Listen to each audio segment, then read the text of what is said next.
সফলতা ও ব্যর্থতা জীবনের একটি অবিচ্ছেদ্য অঙ্গ। সফলতা কখনোই ব্যর্থতা ছাড়া সম্ভব নয়। মানুষের জীবনে চলার পথে কখনো না কখনো কঠিন সময় ও দুঃখ কষ্ট আসবেই। বেশিরভাগ মানুষই তখন ওই দুঃখ কষ্টগুলোর কাছে হার মেনে হাল ছেড়ে দেয় ও মানসিকভাবে ভেঙে পড়ে। আর কিছু মানুষ রয়েছেন যারা ওই সমস্যাগুলির কাছে হার না মেনে সংগ্রাম শুরু করে এগিয়ে যেতে শুরু করে। আর যা আমাদের সংগ্রাম করতে সাহায্য করে তা হলো আত্মবিশ্বাস, সেলফ কনফিডেন্স। এই আত্মবিশ্বাস কিভাবে আমাদের জীবনের মোড় ঘুরিয়ে দিতে পারে তা ভালোভাবে বোঝার জন্য একটা ঘটনা বলি। একবার এক যুবক ছেলে একটি পার্কে বসেছিল। তাকে ভীষণ হতাশ দেখাচ্ছিল। তার ব্যবসায় অনেক টাকা ক্ষতি হয়েছে। সে যাদের কাছ থেকে বাকিতে মালপত্র কিনেছিল তারা প্রত্যেকেই তার কাছে টাকা চাইছিল এবং টাকা না পাওয়ার জন্য তাকে খুব বাজেভাবে অপমান করছিল। এরপর সব ব্যবসায়ী তাকে বাকিতে মালপত্র আর দিচ্ছিল না। তার সমস্ত সম্পত্তি সে আগেই বন্ধক রেখেছে। প্রায় দেউলিয়া হয়ে যাওয়ার অবস্থায় সে পৌঁছে যায়। এই কারণেই সে মানসিকভাবে বিপর্যস্ত ছিল, একেবারে ভেঙে পড়েছে। এমতো অবস্থায় সে সামনে সব কিছু অন্ধকার দেখছিল।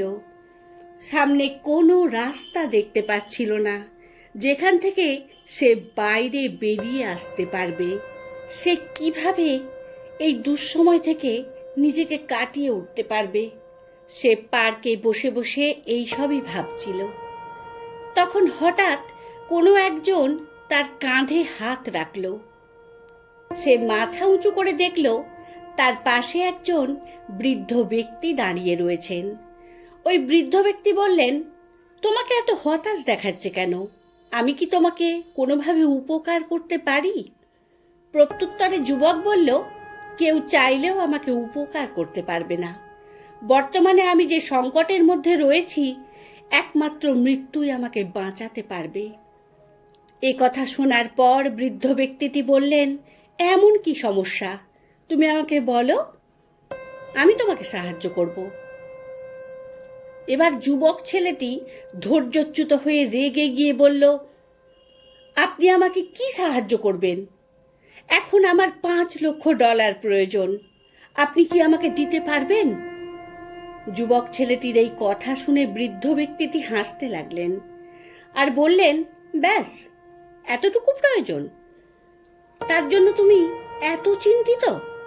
তারপর বৃদ্ধ মানুষটি তার পকেট থেকে একটা চেক বুক বের করে একটা চেকে $5,00,000 লিখে তাতে সাইন করে তার হাতে দিয়ে বললেন, আজ থেকে ঠিক 5 বছর পর এই $5,00,000 আমাকে ফেরত দেবে।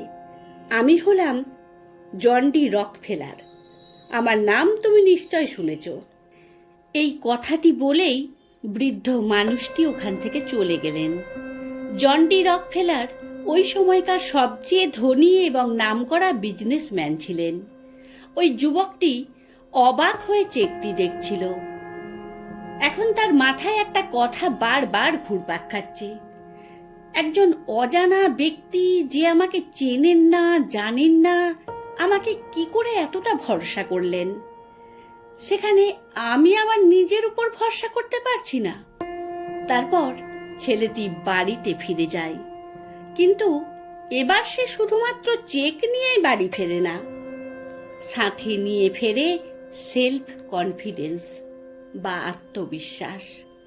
সে চেকটিকে আলমারিতে যত্ন করে তুলে রাখে আর নিজের কাছে প্রতিজ্ঞা করে, এবার সে মন দিয়ে কঠোর পরিশ্রমের মধ্য দিয়ে ব্যবসাটিকে যে কোনো মূল্যেই দাঁড় করাবে। এইবার সে পুরো জোশ আর কনফিডেন্সের সাথে কাজে লেগে পড়ে। ধীরে ধীরে তার ব্যবসায় উন্নতি হতে শুরু করলো। সে বড় বড় ডিল করতে লাগলো, বড় বড় অর্ডার পেল এখন তার ব্যবসা আগের থেকে অনেক বড় হয়ে গেল, আর ক্রমাগত বড় হতে থাকলো। দেখতে দেখতে 1 বছর হয়ে গেল। তার আলমারিতে তুলে রাখা চেকটি ভাঙানোর প্রয়োজন হলো না। ঠিক 1 বছর পর সে চেকটি নিয়ে পার্কে গেল আর জন ডি রকফেলারের জন্য অপেক্ষা করতে লাগলো। আজ তাকে বেশ আনন্দিত ও উৎসাহিত দেখাচ্ছিল, আর মনে মনে ভাবছিল যখন জন ডি রকফেলার আসবে তখন উনাকে ধন্যবাদ জানাবে আর বলবে গত 1 বছরে যে কিভাবে তার ব্যবসাকে আগের চেয়ে আরো বড় করে ফেলেছে, এবং এর জন্য তার ওই চেকটি ভাঙানোরও দরকার হয়নি। 2-3 ঘন্টা অপেক্ষা করার পর সে দেখল বৃদ্ধ মানুষটি তার দিকে এগিয়ে আসছে। তিনি কাছাকাছি আসতেই 2 নার্স এসে তাকে ধরে নিয়ে যাচ্ছে। এই দৃশ্য দেখে যুবকটি হতভম্ব হয়ে গেল এবং নার্সদের কাছে ছুটে গিয়ে জিজ্ঞাসা করল, জন ডি রকফেলারের সাথে কি হয়েছে? আপনারা উনাকে কোথায় নিয়ে যাচ্ছেন? এই কথা শুনে নার্স 2 হাসতে লাগলেন। তারপর একজন নার্স বললেন, তার মানে উনিও কি আপনাকে চেক দিয়েছেন? ইনি একজন পাগল, পাশেরই একটা পাগলাগারদ থেকে পালিয়ে মাঝে মাঝে এখানে চলে আসেন। ইনার মুখটাই জন ডি রকফেলারের সাথে মিল রয়েছে, তাই ইনি নিজেকে জন ডি রকফেলার বলে পরিচয় দেন আর চেক বিলিয়ে বেড়ান। এই কথা শুনে ওই যুবক ছেলেটি অবাক হয়ে যায়। সে ভাবতে লাগলো, বাস্তবে তার কাছে কখনো $5 লক্ষ ছিলই না। তাহলে কি ছিল তার কাছে, যার মাধ্যমে সে পুনরায় ব্যবসাকে দাঁড় করাতে পারল?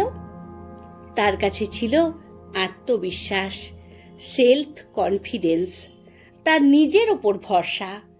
আত্মবিশ্বাস হলো এমন একটি শক্তি যা অসম্ভবকে সম্ভব করে তোলার ক্ষমতা রাখে।